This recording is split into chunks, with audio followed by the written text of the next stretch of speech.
Shalom, selamat pagi Bapak Ibu, Saudara, Saudari, adik-adik yang dikasihi Tuhan.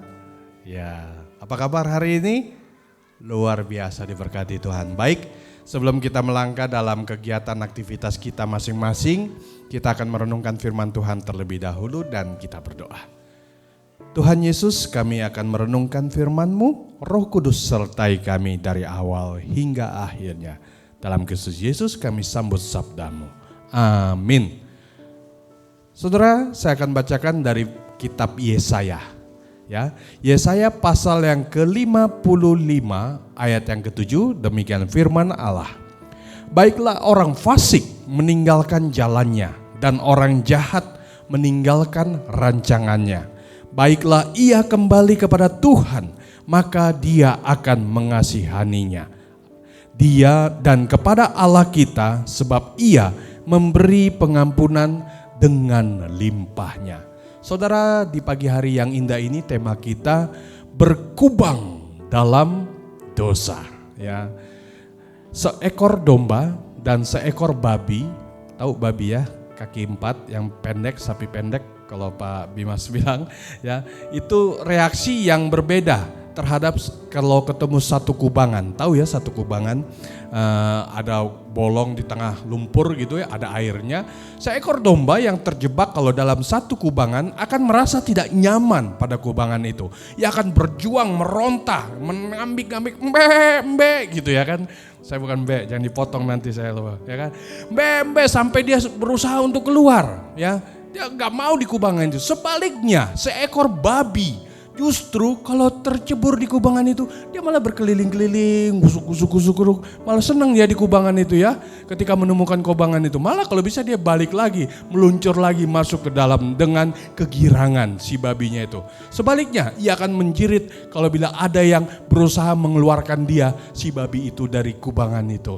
Ya, berbeda domba dan si babi ini. Secara alami saudaraku, dan tanpa pengendalian kita dari Roh Allah, seorang pendosa juga seperti seekor pig.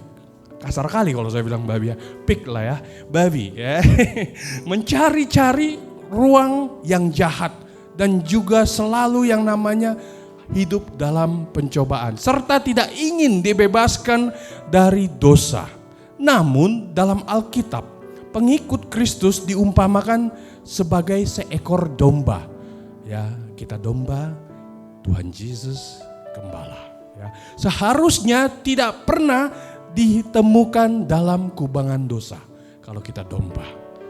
Sungguh merupakan suatu fakta yang menyedihkan bahwa banyak domba milik Allah justru jatuh ke dalam dosa. Tetapi saudaraku, orang Kristen yang sudah lahir baru ya seharusnya tidak akan lagi merasa nyaman di tempat tersebut. Mereka akan berseru memohon pengampunan dan penyucian dari Tuhan Allah. Dalam Mazmur pasal yang ke-32, Raja Daud berkata, selama aku berdiam diri, tulang-tulangku menjadi lesu karena aku mengeluh sepanjang hari. Namun kemudian Allah mendapati bahwa Daud akan diampuni dan Tuhan mengampuni dan membebaskan Daud bila ia mengakui dosanya kepada Tuhan di ayat yang ke-5. Hal yang sama itu juga berlaku for us, bagi kita. Apakah saudara sudah menyerah kalah pada penjombaan? Pernahkah saudara meragukan keselamatan saudara? Don't you ever, jangan pernah. Kembalilah kepadanya, maka Allah akan berbelas kasihan dan memberi pengampunan dengan limpahnya. Saudaraku yang dikasihi Tuhan Yesus, jalan kembali kepada Allah bertumbuh dari hati yang hancur. Selamat melangkah sepanjang hari ini, selamat beraktivitas. Tuhan Yesus memberkati. Shalom.